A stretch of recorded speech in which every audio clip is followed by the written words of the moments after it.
Ito na mga kamamshi. So, ayan, after namin ng Phuket, Thailand, nag-decide kami na pumunta ng Krabi and then we'll spend another a weeks there. So, ayan, nag-bus kami. So, plano ng asawa ko na mag-hire ng taxi. Sabi ko, wag na. Mas may enjoy namin mag-public transport. So, ayan, ito yung view habang nagta-travel kami ng Phuket to Krabi. Ito yung bridge. Ito yung, ano nila, what do you call, boundaries. So, ito yung sinakyan naming bus. Ang sarap-sarap naman, nag-enjoy kami kasi ang taas ng bus. So, nasa taas kami. So, kitang-kita talaga yung buong view, both side. So, ayan, after 3 hours travel namin from Phuket to Krabi, so, ayan, nakarating na kami. So, ito pala yung Airbnb na inistayan namin. Complete na yan guys kasi mas gusto namin talaga pag nagta-travel kami, Airbnb kasi nandun na yung washing machine, fridge, pwede kang magluto, utensils and all. So, ito yung pinakambuong Airbnb na inistayan namin. Of course, hindi mawawala. So, ayan, nagpahinga lang kami ng konti, saka naglibot-libot kami kasi walking distance lang naman yung mga beaches dito sa Krabi. So, ayan, namasyal kami. So, nag-walk-walk lang kami. In the next day, saka kami nag-hire ng motorcycle. So, ito yung walking distance na malapit sa Airbnb na inistayan namin na mga beach. So, next day, ayan, nag-hire na kami ng motorcycle. And then, 6 days namin siyang hinire. So, after namin nag-hire, so, ayan, naglibot na kami agad. So, ayan, naligo si Maxa kasi ato dyan. Hindi ko na i-upload yung picture nila naligo. Pero guys, ang ganda, ang linaw, super. Pinong-pino yung buhangin. So, ako, nag-enjoy lang ako dun sa view. Kasi ang ganda. Tapos dito sa place na to na pinuntahan namin, walang mga turista. Yung parang ilan-ilan lang. Kasi hindi nila alam to. Yung parang nag-stop by lang kami sa gilid ng daan. Tapos nakita namin, oh, this is very beautiful place. So, nag-stay kami.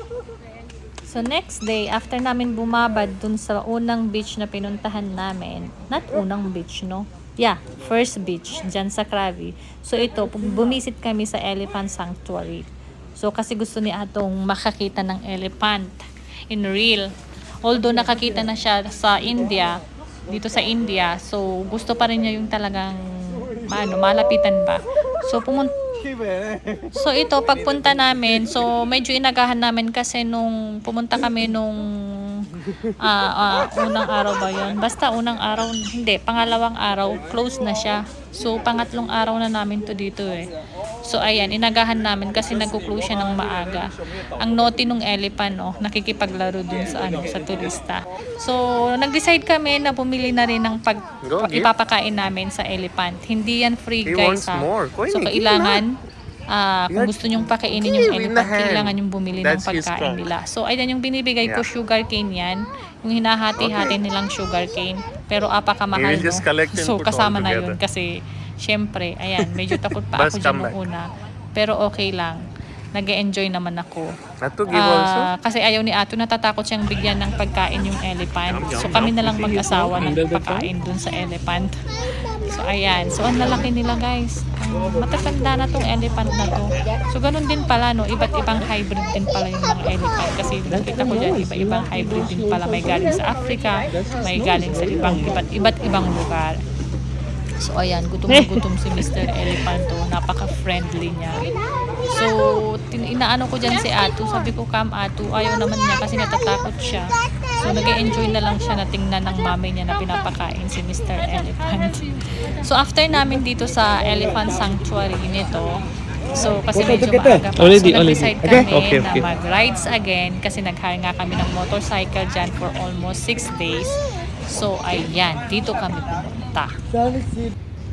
After namin sa Elephant Sanctuary, so nag-ride kami ulit. So nagpahangin kami sa tabing dagat ulit. Kasi ang daming mga beaches sa Krabi and hindi siya talaga crowded. So apaka-relaxing ng place na to kasi apakatahimik, hindi siya traffic and less turista lang din makikita nyo dyan.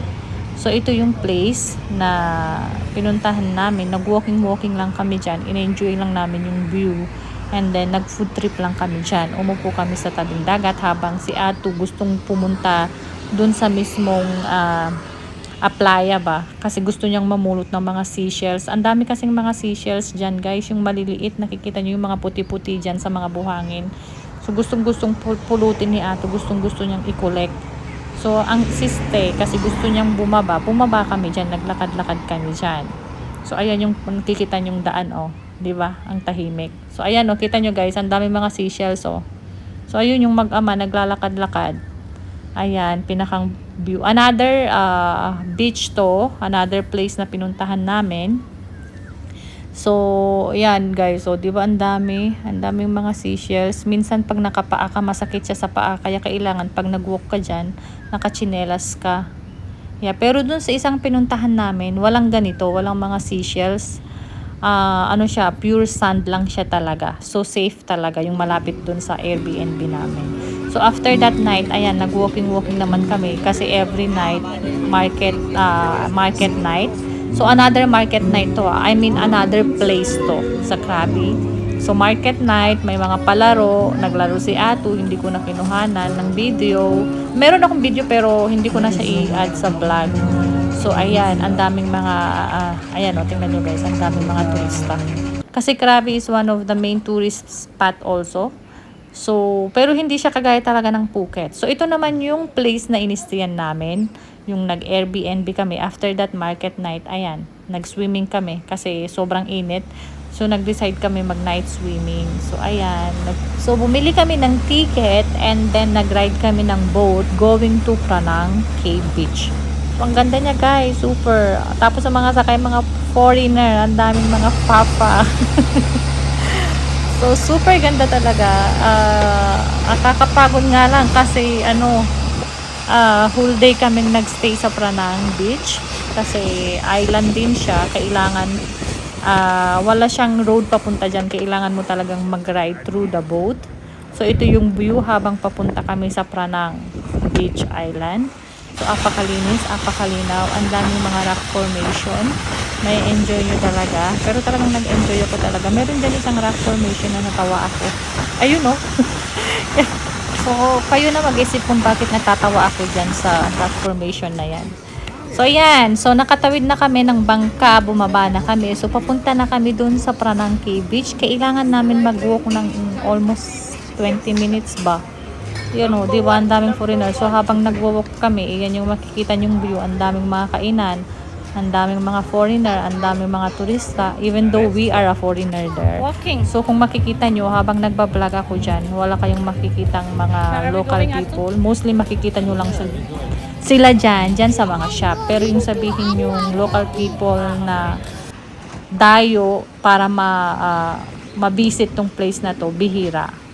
So, ayan, ito na. After 20 minutes walk, so ito na yung makikita nyo. Ito yung Pranang Cave, papunta sa Pranang Cave, Pranang Beach. So, ito yung madadaanan nyo.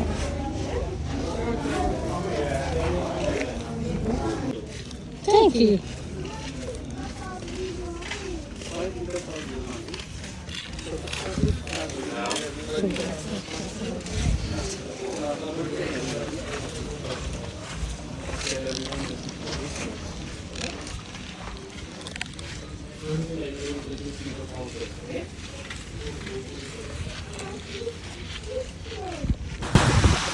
After ng mahaba-habang walking, so ito na yung Pranang Beach. So, ayan. Kung nakikita nyo guys, ang daming nagsa-sunbathing. So, mostly mga puti. Grabe. So, ang linaw ng tubig. Ang sarap sa mata guys. Yun nga lang talagang mainit. So, hindi namin ininda ang init. Nag-enjoy kami talaga kasi super ganda ng place. Nakakatuwa. Kasi, very rare moment na makakakita ka ng ganito kagandang island. Tapos, apakalinis pa. So, ito yung lagi yung nakikita sa ads, yung malaking bato pag pumunta kayo ng Pranang. Kita nyo naman, iyan yung Pranang Cave na sinasabi. Yan, yung malaking rock formation na yan. So, makikita nyo talaga yung cave dyan. Ang daming mga paniki. So, ayan, ito yung pinakakabuuan ng beach. So, ayan, habang, diba, apakaganda. So, ayan, nakita nyo yung sand, yung buhangin. Pinong-pino siya talaga. So, yan, nagstay kami. Walang mga dyan cottage or something. Just maglatag ka lang ng kung may dala kayong mat. Ako, nilatag ko lang yung shawl ko. Tapos nilabas ko yung laruan. At, ayun na. Okay na kami dun sa place na yun. So habang naglalakad kami pa uwi, kasi hapon na-realize namin na kailangan na namin umuwi at maglakad kasi may time yung boat na sasakyan namin papunta sa Krabi ulit. So ayan o, ang laki ng bayawak guys.